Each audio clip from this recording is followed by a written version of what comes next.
Does legalising same-sex marriage really reduce youth suicide?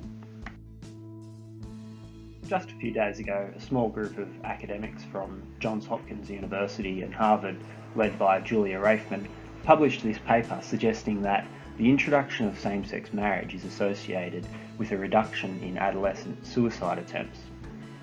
Of course, this is exactly what the media wanted to hear, and it didn't take them long until they were all over it.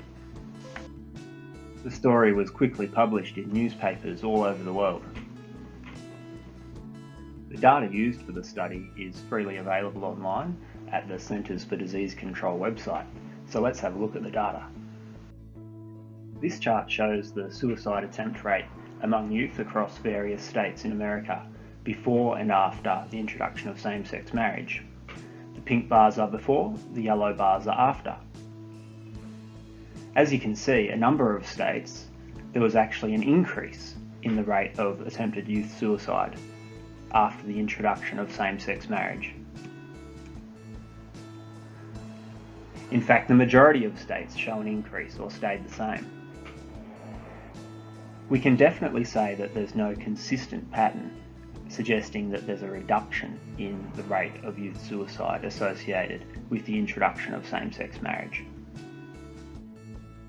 This chart shows the trends in the rates of attempted suicide among LGB youth in particular.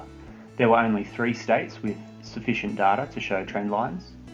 In Massachusetts, the general trend was down both before and after same-sex marriage. In Rhode Island, there was an increase after same-sex marriage followed by a decrease. In Vermont, there was a slight decrease followed by an increase. So again, there's no consistent pattern whatsoever suggesting a reduction in the rates of attempted youth suicide after same-sex marriage.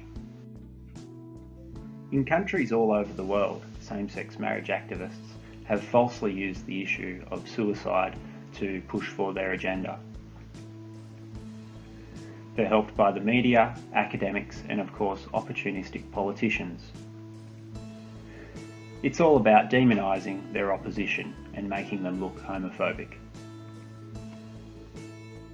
If you're a young same-sex attracted person, don't believe everything you hear in the media. People who oppose same-sex marriage are not homophobic, and they are not opposed to you.